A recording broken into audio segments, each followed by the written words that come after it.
many people want to commit these days. I think they just rather window shop. I think fewer people have lost for the day that, Christian values. It always ends up in divorce these days. Stefan, I give you this ring.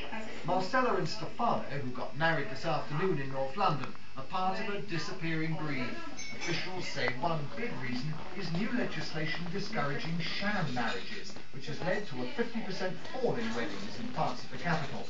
Some politicians are so worried they think more help should be given to those prepared to get hitched. Yes, I think we should back marriage through the tax system. That's just one thing we could do to make sure that we encourage people to come together and stay together. Perhaps the greatest irony, though, in the decline in marriage is that study after study has shown that getting married and staying married is the most powerful indicator for a happy marriage. Mark Easton, BBC News. That's 17 minutes past 6. And our top story tonight, 1,600 British troops are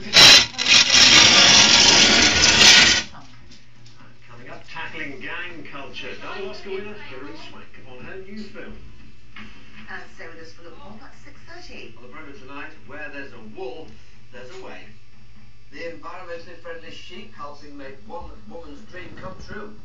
It needs a bat, doesn't it? And our little Luke ended up being christened down at the local.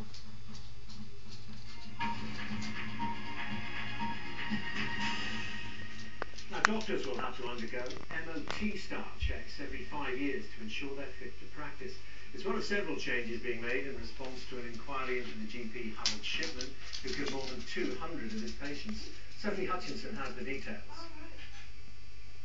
These are some of the doctors who proved the system had failed. The most notorious among them, serial killer Harold Shipman, a GP, but also gynecologists and psychiatrist William Kerr, who abused his patients. And this is one of Kerr's victims. Kathy Hack was sexually assaulted in 1969, but she didn't complain until a police investigation began almost 30 years later. Well, I didn't actually complain at the time because I didn't think I'd be believed, and I thought I was the only person that it happened to. How much did that mean, right?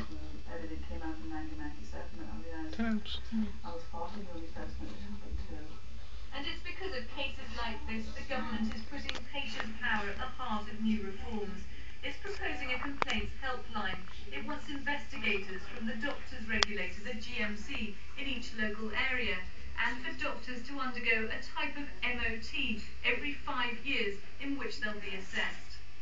Is this an effective way of showing that doctors are up to date with their training?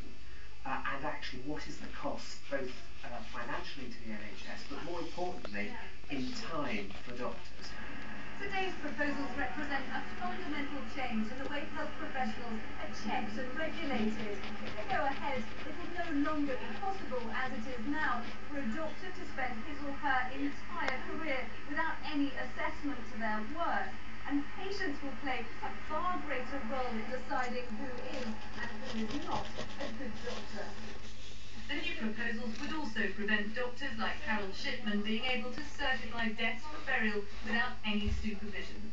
Sophie Hutchinson, BBC News. He fooled judges and lawyers for decades, but today Jean Morrison, who posed as a forensic psychologist, has been found guilty of deception. Morrison bought his bogus qualifications on the internet and bluffed his way through hundreds of cases. Well, Danny Savage is outside Manchester Crown Court to tell us more. Danny. Well, Natasha, for more than a quarter of a century, Jean Morrison appeared at places like this as an expert witness, but for the last few weeks, he's been appearing here as the accused, on trial for completely fabricating his qualifications as a forensics expert. For more than 20 years, Jean Morrison lived the lie. He set himself up in business as a forensic investigator. He ran a company called CIB, the Criminal Investigations Bureau, and advertised its services on the internet. It offered everything from fingerprint examinations to handwriting analysis. They're complicated scientific fields, but Morrison had no means of carrying them out. He boasted of having 2 degrees and a doctorate from Rocheville University in America. But the university only exists in cyberspace, and with a few mouse clicks and a payment, Jean Morrison became Dr. Jean Morrison.